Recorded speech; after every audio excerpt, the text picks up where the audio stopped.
Alors, je vais commencer. Je suis Sophie Jacot, je suis orthophoniste donc à Vauréal. J'interviens un jour par semaine dans une école pour enfants précoces à Vauréal, Talentiel, et je suis également maman de 2 enfants précoces. Donc, je vais vous parler de l'insuffisance de convergence. C'est lié à l'insuffisance de 2 des 12 muscles oculaires. Il y en a 6 par œil. C'est plus fréquent, bien plus fréquent chez les précoces que dans la population générale. Dans la population générale, donc M. Boussan qui faisait des études, pensait que ça représentait environ 10 à 20%, alors que chez les précoces, plutôt 80 à 90%. Elle est en général, au départ, elle devait être diagnostiquée par l'ophtalmologiste ou par le médecin, mais c'est de moins en moins fréquent et souvent je les reçois envoyés à la suite d'un test psychométrique, souvent par Madame Bidal ou par d'autres psychologues, ou à la suite d'un bilan orthophonique. Donc en temps normal, lorsque nous fixons, nous posons nos 2 yeux précisément sur l'objet fixé, ceci sans effort. Si la fixation se fait au prix d'un effort, cela va engendrer différents signes fonctionnels. Donc les signes les plus courants, en tout cas les plus courants chez l'adulte, ce sont les céphalées, les douleurs oculaires, les yeux rouges, les yeux qui piquent, la fatigue visuelle qui intervient plutôt à la fatigue, le soir ou au bout d'un moment de fixation. La vision peut aussi être floue ou double. Lorsque la fixation ne se fait pas précisément sur l'objet fixé, on est un petit peu décalé, les 2 yeux sont légèrement décalés, on va avoir une vision qui va être d'abord gênante. Si on arrive encore moins bien, ça va être flou et double si les 2 yeux sont vraiment décalés sur l'objet fixé. Il peut aussi y avoir des sensations de vertige, car en forçant, on ne force pas toujours les 2 yeux bien dans l'alignement et ça donne un peu l'impression d'être comme sur un bateau. Tous ces signes, ainsi que les suivants, sont accentués par la fatigue, par le stress, par certains médicaments, par les anesthésies qui vont détendre, mais pas spécifiquement, donc ça va détendre aussi les muscles oculaires, et par certains éclairages comme les néons. Mais le plus souvent, l'enfant précoce, tout enfant, se plaint de rien, car il est né comme ça, il n'a connu que ça. Donc, pour être moins gêné, il va moins fixer et de façon moins efficace, de façon moins durable.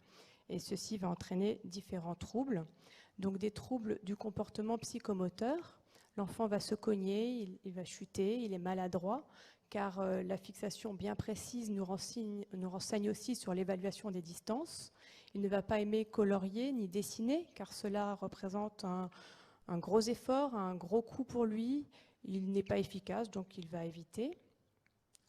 Il y a aussi des troubles qu'on va appeler du comportement psychique. La concentration et la mémorisation deviennent difficiles, car l'essentiel de sa concentration passe déjà dans la fixation.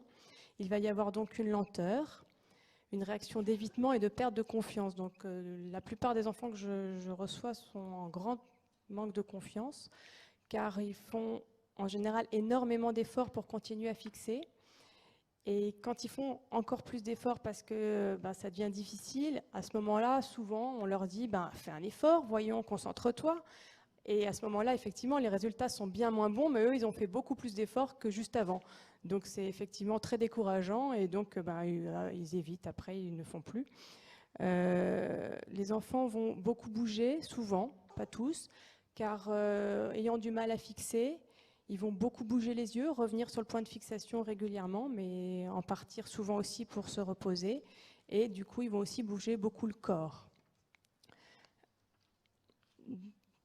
Alors là, après, on va avoir du coup, comme la fixation est difficile, il va y avoir forcément des troubles scolaires. La lecture, souvent ils n'aiment pas lire car c'est un gros effort pour eux. Et la lecture va être donc saccadée, elle va être lente. Il va y avoir des confusions de lettres qui se ressemblent, le M, le N, le B, D, le P, le Q, toutes les lettres qui peuvent se ressembler. Il va y avoir aussi des confusions, des inversions, E, T, T, E, et des redondances. La copie va être lente avec de nombreuses erreurs, car la fixation est inefficace, donc il est difficile de passer d'un plan à un autre et de retrouver où on en est sans rien oublier. L'écriture, elle suit souvent les lignes pendant une ligne ou deux, puis rapidement, ça va monter, descendre, revenir sur la ligne. Le soin va être difficile, ainsi que souvent l'organisation dans la page. Et le tracé est peu précis, même entre deux points bien distincts. Cette insuffisance de convergence, alors, elle est rééducable, c'est une chance, et elle a 4 objectifs. Il faut déclencher un réflexe de fixation, c'est-à-dire lui réapprendre à pouvoir fixer plus de 2-3 secondes d'affilée. Il faut aussi obtenir de très bonnes poursuites et saccades. Souvent, l'enfant est incapable de suivre avec ses yeux. Il va suivre avec sa tête, parfois avec tout son corps, et si on lui demande de vraiment suivre, il va même parfois tomber de la chaise ou pas loin. Il faut aussi obtenir de très bonnes vergences volontaires, c'est-à-dire une puissance musculaire ainsi qu'une endurance, et retrouver de bonnes stratégies visuelles. Cette rééducation, elle est relativement rapide car les muscles oculaires sont très petits. Les 4 à 5 premières séances sont très difficiles, autant pour l'enfant que pour l'orthoptiste, car pour l'enfant, ça lui demande énormément de concentration, mais il bouge aussi énormément. Alors, il faut arriver à tenir les pieds et les mains en faisant bouger les yeux. C'est très, très difficile. Mais en 12 à 15 séances, on atteint en général de très bonnes performances, souvent même plus rapidement chez les précoces, qui est parfois une rééducation qui est parfois complétée avec une rééducation à lecture rouge-vert, avec des lunettes rouges et vertes qui obligent chaque œil à fixer en même temps, car chaque œil ne voit que la moitié des lettres. Comment aider l'enfant en attendant les effets de cette rééducation ? Donc, éviter l'encombrement visuel, car plus il y a de choses dans une feuille, et moins il va arriver à savoir où il en est et à trier ce qu'il doit vraiment prendre en compte ou pas. Je compare souvent un petit peu ça aux chemises à carreaux. Quand vous voyez des présentateurs à la télé avec des chemises à carreaux, vous ne voyez plus les carreaux, vous voyez que ça bouge et vous ne savez plus ce que c'est. Voilà, ça se rapprocherait un petit peu de ça. Éviter les obstacles entre le point de fixation et l'enfant, c'est-à-dire quelquefois la tête du camarade qui va faire un obstacle et qui va encore créer un encombrement visuel. Essayer de segmenter le travail par période de durée limitée pour éviter cette grande fatigue visuelle. En lecture, ce qui peut bien aider, c'est utiliser un cache qui va cacher ce qui est lu pour ne pas entraver l'anticipation. Et puis faire des colonnes lors de la réalisation d'opérations, car plus il y a de lettres qui suivent ou plus il y a de chiffres qui suivent, et moins pour l'enfant, moins ça va être discernable et facile à analyser. Quelles sont les questions fréquemment posées ? La maturation visuelle est-elle dépendante du besoin de lunettes ? Non, absolument pas, c'est juste un problème musculaire, donc les muscles sont autour de la coque de l'œil, et le besoin de lunettes, c'est la réfraction, c'est l'intérieur de l'œil. En revanche, même si on est envoyé directement chez moi, je demande toujours un contrôle ophtalmologique qui devrait normalement être fait, je le rappelle, à 9 mois, à 3 ans, puis tous les 2 ans. Il y a des troubles visuels qui ne se corrigent qu'avant 6 ans. Donc ce n'est pas tellement connu, mais voilà, je tiens à le rappeler. Les troubles peuvent-ils réapparaître une fois la rééducation terminée ? Malheureusement oui, puisque c'est musculaire. Donc voilà, c'est comme les abdos, comme dit ma voisine. Ça tient d'autant moins bien, j'ai l'impression, je ne sais pas ce que tu en dis, qu'il y a une 10 autres associées. J'ai l'impression que quand j'abandonne et que ce n'est pas fini, que tu continues, je les revois. Alors que quand tu as fini, je les revois moins. Donc voilà. Après, c'est une fatigabilité musculaire. Donc, comme je le disais tout à l'heure, c'est décompensé par la fatigue, le stress, certains médicaments, et ainsi de suite. Y a-t-il une prédisposition familiale ? Oui, on en voit plusieurs dans une famille, mais ça intervient ou dès la naissance ou à 80 ans, enfin il n'y a pas d'âge. Certains naissent avec, auquel cas ils ne vont pas se plaindre, les enfants ne se plaignent pas puisqu'ils connaissent que ça, mais ça peut se décompenser à tout âge. Voilà, je vous remercie de votre attention et de votre indulgence. Je passe la main. Alors, moi, je vais juste rajouter 2 petites choses par rapport à, parce qu'on a l'habitude de travailler ensemble. C'est que personnellement, donc Angélique Garnier, orthophoniste, Au moment des bilans, moi, je vais très vite demander les yeux qui piquent, c'est tout ce qu'elle a décrit, mais les retours à la ligne, les enfants qui sautent des lignes, ça, vous pouvez le voir dans vos classes. Oui, je vais m'avancer. Et puis, c'est vraiment des symptômes, des signes qui indiquent qu'il faut faire un bilan orthoptique. Les fautes de copie aussi énormément entre le plan vertical et le plan horizontal. Non, c'est de l'autre côté. Je voulais aussi... Attends, si tu veux bien... Hop. Dire que chez les EIP, souvent ce sont des enfants qui aiment envisager la lecture avant l'âge habituel et que la maturité de leurs muscles, mais c'est elle qui pourrait le dire un petit peu mieux, hein, que ces enfants qui veulent lire à tout prix tout seul, oh là, qu'est-ce qu'on a fait, tout prix à tout seul plus jeunes, n'ont pas forcément les muscles oculaires qui vont bien pour gérer la situation. Oui, parce que ça marche, je sais pas, ça marche pas. Si. Oui, parce que la fin de la maturation visuelle, en tout cas pour les muscles et le développement de l'acuité, c'est 6 ans. Donc comme ces enfants vont souvent lire à 4-5 ans, ils vont utiliser leurs muscles un petit peu trop tôt et ça ne va pas se maturer de la façon habituelle. Et donc, il arrive des fois que je les vois justement à cause de ça. C'est-à-dire qu'ils ont mis en place des stratégies de lecture avec des muscles qui n'allaient pas bien et ces stratégies, finalement, ne vont pas être opérantes, ne vont pas être fonctionnelles pour une lecture rapide. Donc... Juste une toute petite seconde. Le bilan orthoptique est remboursé par la Sécurité sociale, les séances de rééducation également. Les parents ont juste à demander une prescription médicale qui est systématiquement donnée, alors encore plus quand il y a un bilan psychométrique à l'appui, par le médecin généraliste.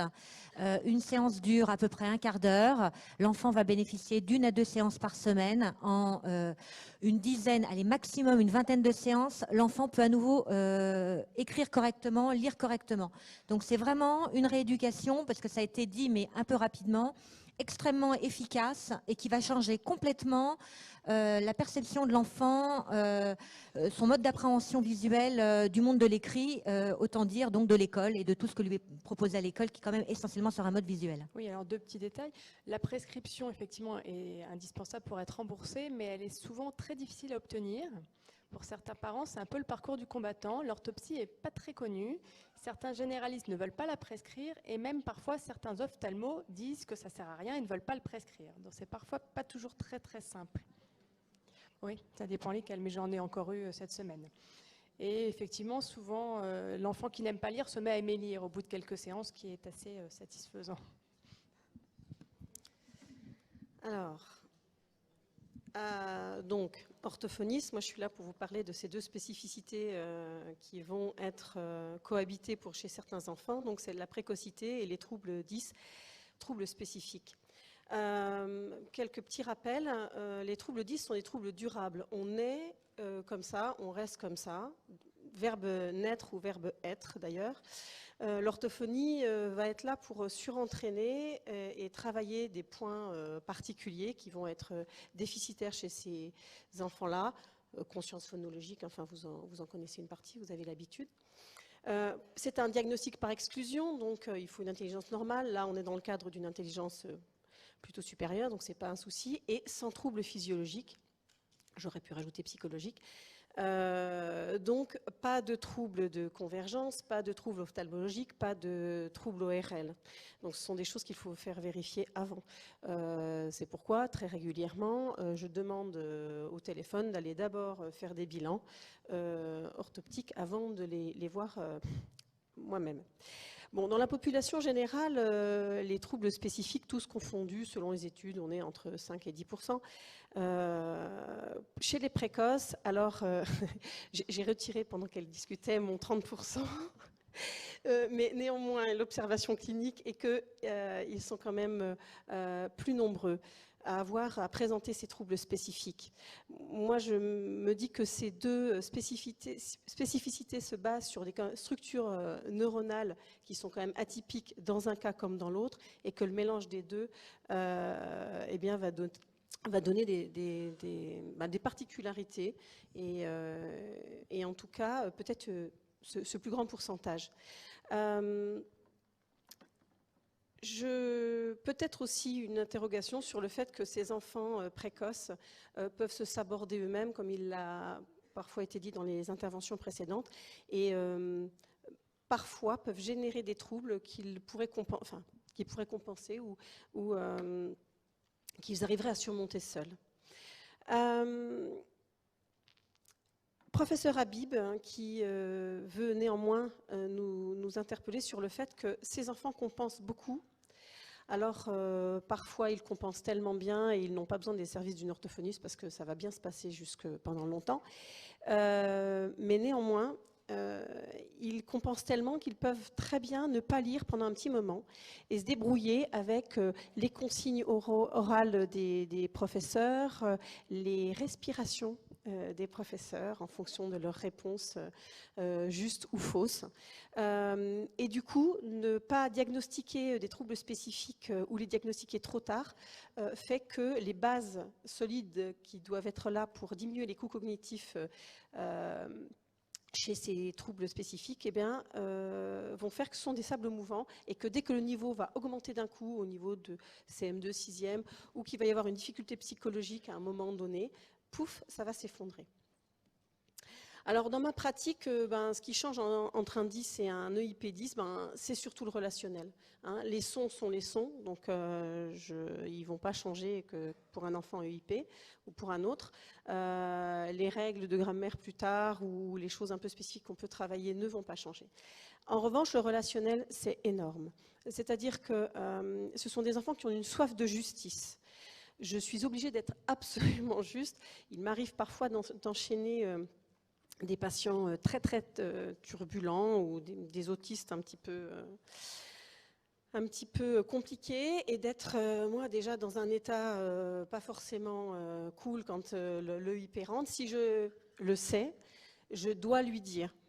C'est-à-dire qu'il faut qu'il sache que si je suis un peu contractée, ça n'est pas de son fait. Rien que ça fait que pouf, ça permet qu'on puisse continuer la prise en charge. Si je ne le dis pas, il va être lui-même crispé, je n'obtiendrai pas grand-chose. Il faut que je sois souple. S'il a envie d'être debout pendant la rééducation plutôt que d'être assis, c'est pas très grave, c'est pas mon objectif premier. Mais par contre, il se laisse vite aller et il faut que je sois très exigeante. Ce sont des enfants très curieux, donc je vais aller loin dans mes explications. Typiquement, je vais très fréquemment expliquer l'étymologie des mots. Par contre, dès le départ, je leur dis c'est dans un temps donné, c'est-à-dire qu'on va loin, mais on se donne 2 minutes ou 3 minutes, et au-delà de ce temps-là, paf, on y va. Et là, on ne transige plus. Et puis du soutien perpétuel.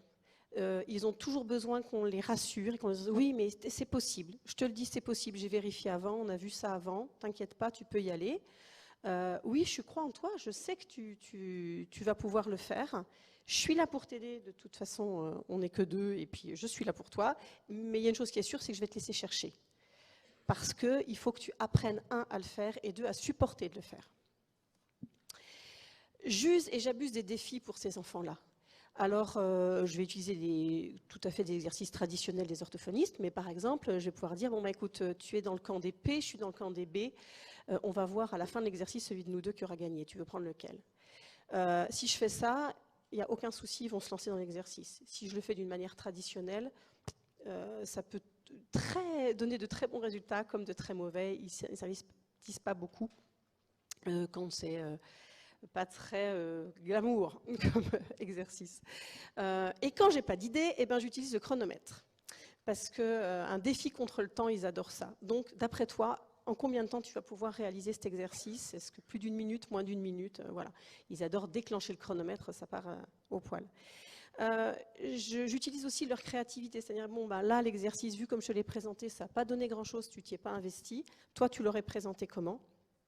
Et puis du coup, ça me donne des idées, c'est pas mal. Moi, j'avais envie de vous proposer les exposés. A priori, je maîtrise mieux mon truc que vous, mon PowerPoint. Simplement parce que voilà, je l'ai créé, je l'ai pensé, j'y ai réfléchi. Donc, je pense que leur en faire, c'est fondamental. Maintenant, il y a la réalité de votre profession qui fait que vous n'avez pas le temps. Et du coup, j'avais envie de vous soumettre cette idée. Dans une école, il y avait sur le temps de cantine un petit, enfin pas spectacle, mais incroyable talent. Les enfants s'inscrivaient, allaient présenter leur talent. Pourquoi pas, après avoir visé l'exposé, histoire d'être sûr qu'ils ne racontent pas de choses erronées, mais pourquoi pas, ne pourraient-ils pas les exposer, eux et d'ailleurs d'autres, sur le temps du repas, à leurs camarades. Pour le coup, au niveau de l'estime de soi, aller présenter les choses ou les faire présenter, enfin, c'est très très intéressant. Alors l'acte d'écrire à proprement parler, il suppose des idées. Ça, ils en ont à foison, les enfants précoces. Par contre, au niveau du coût cognitif, en fait, c'est un coût cognitif supplémentaire. Parce qu'une idée en entraîne 10, 10 en entraîne 10, c'est une pensée exponentielle. On a vu sur les images qui défilaient en tout début de matinée une pensée arborescente. Mais du coup, il va falloir faire un choix. Toutes les idées sont importantes. Si elles sont venues à l'esprit, c'est qu'elles sont importantes pour eux. Donc faire ce choix est un coût cognitif par rapport à des enfants qui ne sont pas précoces. Le stock lexical, en général, ne pose pas trop de soucis. Ils ont beaucoup de vocabulaire. Et puis en plus, ils aiment utiliser le bon vocabulaire dans la bonne situation. Donc là, il n'y a pas de souci. Comme je suis en train de vous parler des enfants précoces qui présentent des troubles spécifiques du langage écrit, forcément, il y a une conscience phonologique qui peut être un petit peu lacunaire, donc un coût cognitif énorme. Comme en tout cas en primaire, les règles de grammaire qui vont être apprises vont l'être avec une dimension pour l'enfant 10 qui met toute son énergie dans la conscience phonologique, donc avec un apprentissage lacunaire des règles que vous leur présentez. Donc forcément, ça va donner un brouillamini à la fin qui va avoir aussi un coût cognitif énorme. Idem pour le stock orthographique. Être centré sur son travail, tout à l'heure a été indiqué l'hyperesthésie des enfants précoces, donc tous ces sens qui sont abreuvés comment dirais-je, d'informations. Et toutes ces informations, comme pour les idées, il va falloir faire le choix de ce qui est important, de ce qui ne l'est pas. Et on peut très bien, l'enfant précoce peut très bien être attiré par le chant du oiseau à l'extérieur plutôt que par la consigne qu'on est en train de lui donner. Bien évidemment, c'est plus artistique, créatif et c'est plus sympathique, mais moins efficace. Et donc, il va vouloir faire l'effort d'être concentré, ne serait-ce que parce qu'on lui demande quand même, mais ça va lui demander un coût très très important. Écrire sur les lignes, c'est compliqué, c'est vrai que c'est quelque chose que Sophie disait tout à l'heure. S'ils ont en plus des troubles de convergence, eh bien ça va leur demander un effort particulier pour rester sur cette ligne. Bref, vous voyez bien que pour cette EIP 10, puisque c'est ma partie aujourd'hui, le coût cognitif est absolument énorme. Et donc, en demander autant à ces enfants-là en termes de quantité pour un enfant qui ne présente pas ces spécificités-là, c'est illusoire d'avoir quelque chose un rendu correct. Du coup, travailler sans résultat, c'est déprimant pour tous les 10. Mais alors, chez l'EIP, ça va prendre une dimension un peu dépressive. Et du coup, il va falloir être très très attentif à ça parce que les psychologues qui sont dans la salle savent que quand faire des apprentissages quand on est dans cet état-là, c'est quasi impossible. Alors, pour ma part, pour diminuer ces coûts cognitifs, je préconise des choses que j'utilise évidemment dans ma pratique, mais ce sont des bases solides minimalistes. Et j'insiste sur le minimaliste, mais par contre répété, pas au quotidien, mais quasi. Je donne ce petit exemple des groupements de voyelles. Pour ma part, à mes patients, je leur demande fréquemment de me dire A, O, U, E, I, Y, volontairement avec les mains pour donner cet indice kinesthésique, de rythme aussi, et sans rien expliquer, je n'explique pas plus. Simplement, ça me permet d'avoir des enfants et voire des adolescents qui quand même connaissent leurs voyelles, parce que ce n'est pas toujours le cas, y compris au collège. Et donc, chez les 10, pour régler des règles comme le 1S, 2S, ça reste un peu compliqué, si on ne sait pas ce que sont les voyelles et les consonnes. Et d'autre part, sans même avoir travaillé quoi que ce soit, quand je vais devoir aborder les confusions C, G, ou ne serait-ce que la règle du C avec ses voyelles qui vont changer le son, ou la règle du G, eh bien en fait ça va s'instaurer assez facilement. Donc finalement, en très peu de temps, ces 6 doigts levés en quelques secondes vont faire le lit des règles que je vais pouvoir aborder plus tard. Et je les demande régulièrement parce que on vous a dit dans les interventions précédentes qu'au niveau mémoire, il y avait comme ça des choses qui pouvaient chuter, qui ne restaient pas stables, et particulièrement chez les 10. De la même manière que je vais, pour ces 10, simplifier à l'extrême une règle. Là, j'ai pris la règle des auxiliaires et en particulier, je vais faire quelque chose d'un petit peu, comment dirais-je, je vais essayer, tenter de le rendre fun, si on peut le dire comme ça. Et pour cette règle-là, je dis, avec l'auxiliaire être, les accords, il faut les mettre. Avec l'auxiliaire avoir, les accords vont se faire voir. Avec les précoces, avec tout, ça marche impeccable. Le côté cru les amuse un petit peu. Mais je ne vais pas forcément aller plus loin dans la règle, y compris très très tardivement, y compris parfois jusqu'en 4e. Parce que tant que cette base-là n'est pas solide et n'est pas réussie, rajouter le reste de la règle va complètement les noyer. Et chez l'enfant précoce, s'il est noyé, il ne s'y colle même plus du tout. Pour des règles, là, je donnais 2 autres petits exemples. Un S2S, je ne vais viser qu'un seul type, voyelle S voyelle, qui va donner uniquement le son Z qu'on va chercher dans les textes, et c'est là que j'utilise le combien tu vas pouvoir en trouver dans ton texte, combien moi je vais pouvoir en trouver. On fait même on fait des tas de jeux là-dessus. Et pour le C ou pour le G, je ne vise qu'un seul. L'autre, c'est l'autre. Ce sont des enfants qui savent très bien avec quoi ils confondent. Et donc, je stabilise quelque chose pour que l'autre partie, ils la connaissent et ils la déduisent de fait. Donc pour chaque leçon, tout à l'heure on parlait de procédure, c'est effectivement les précoces n'aiment pas s'y coller.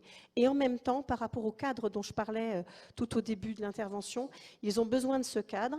Et puis de leur donner une procédure, ça va leur permettre, d'une part d'être dans le cadre, mais pouvoir de la réutiliser pour pouvoir s'exprimer eux-mêmes quand ils vont vouloir donner leur raisonnement, parce qu'eux n'y arrivent pas tout seuls. Donc, en s'appuyant sur des procédures qu'on leur a données, ils peuvent dire, voilà, moi j'en suis là de cette procédure et le reste, je n'y arrive pas.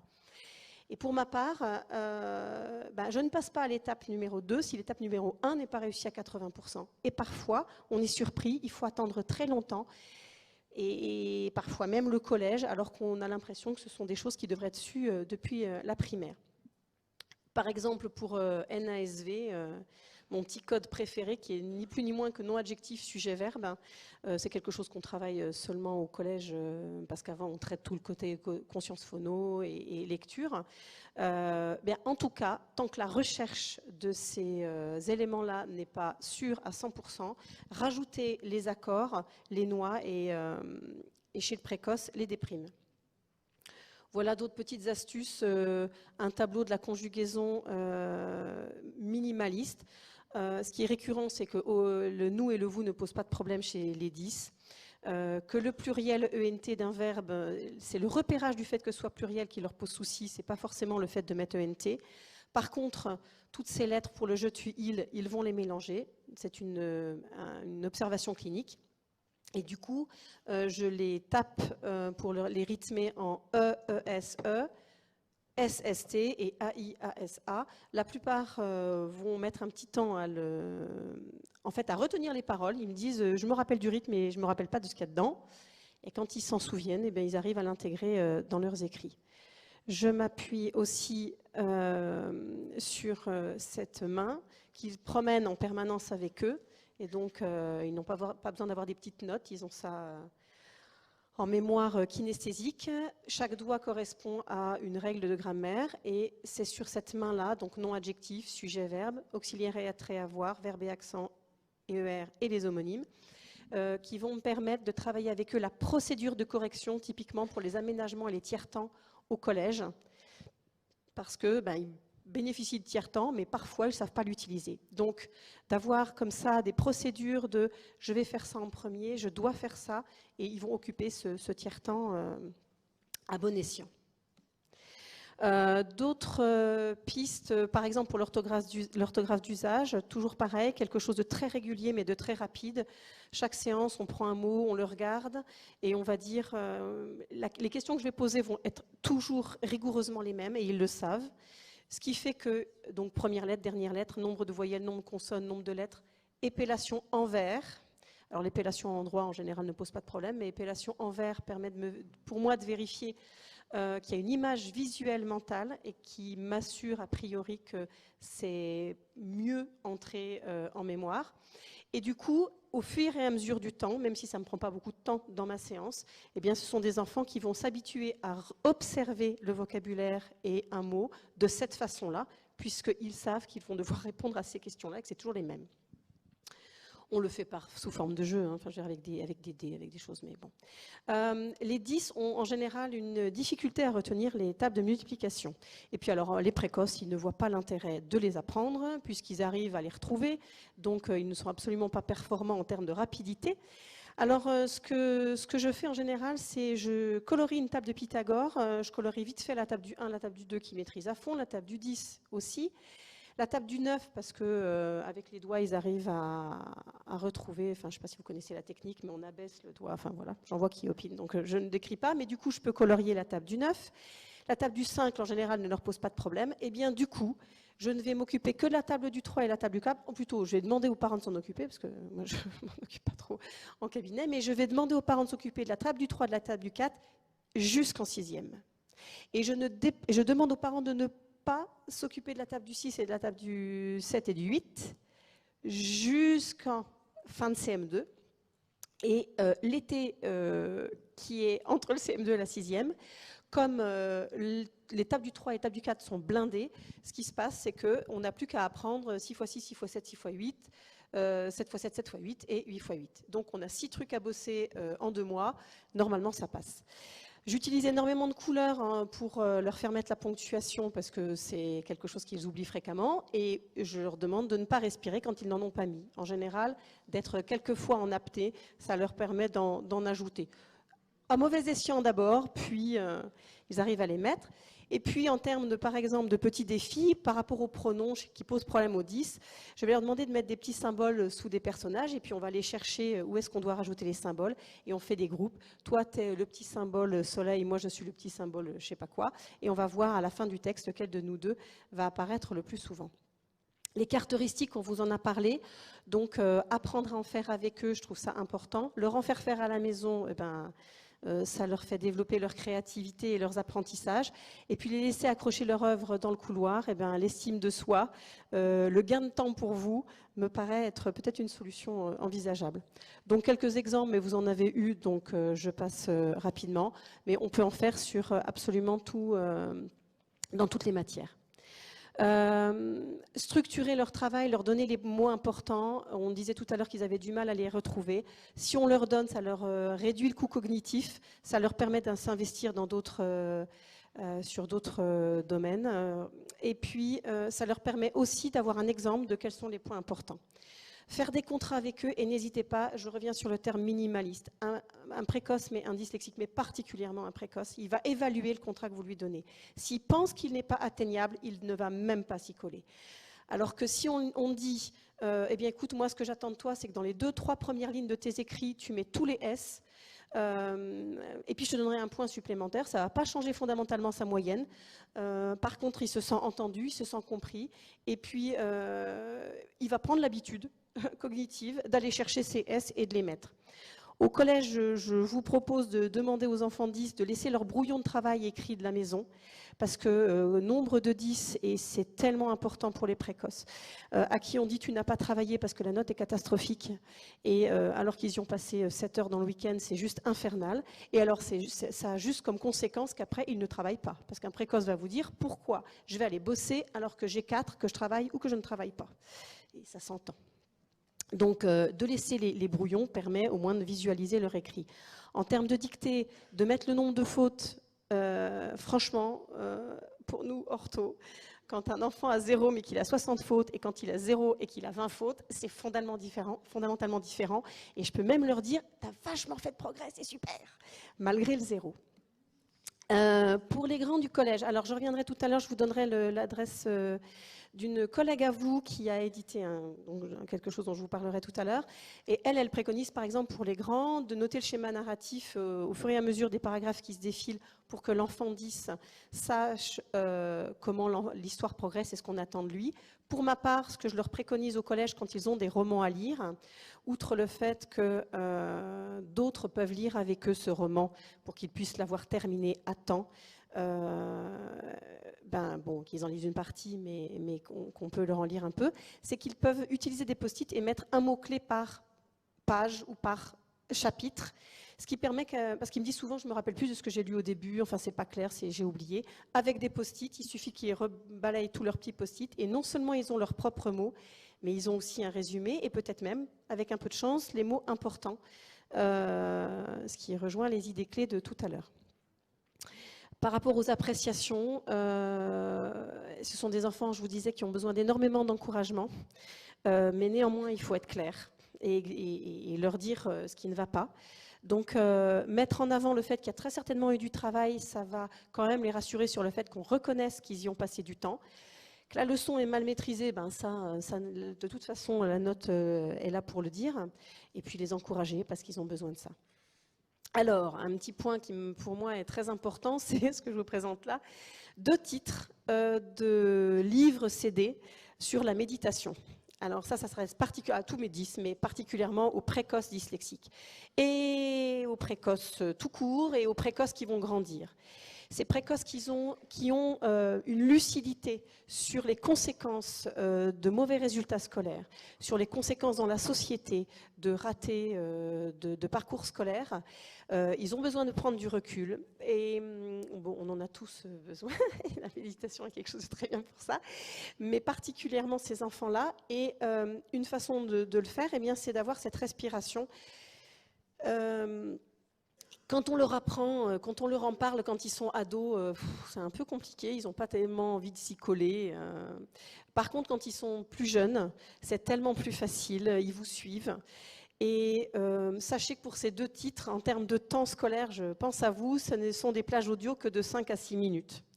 Les enfants adorent, et les grands aussi, d'ailleurs, je les utilise très souvent pour des adultes. Les voix sont adaptées. Voilà, ça ne prend pas beaucoup de temps. Et je pense que ça permet, dans les contrôles, d'enlever le stress. Voici le mail de cette professeure qui a édité le guide de survie du professeur confronté à des élèves 10. C'est en accès gratuit, PDF sur Internet.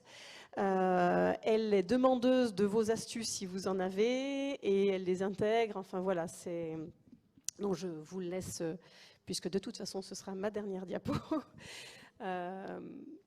Et c'est un PDF il y a quand même une 120aine de pages, mais avec un sommaire très très bien fait. On peut aller très vite là où il y a le sujet qui nous intéresse. Et puis j'encourage, alors ça c'est à titre personnel, les partenariats orthophonie et professeurs de français et institut, mais sur des réflexions, des coups de fil, des échanges de mails, parce qu'on n'a pas forcément la réalité les uns des autres du travail qui peut se passer pour vous en classe et pour vous dans nos cabinets. Et pour avoir accueilli dans mon cabinet des professeurs de français qui ont vu ce qu'on pouvait faire avec les dyslexiques, parfois ils se sont dit « Ah, mais ce qu'on leur demande, on est à des années-lumière de ce qu'ils peuvent produire ». Donc voilà, de le savoir ou de le voir, ça peut être intéressant. Merci. Merci.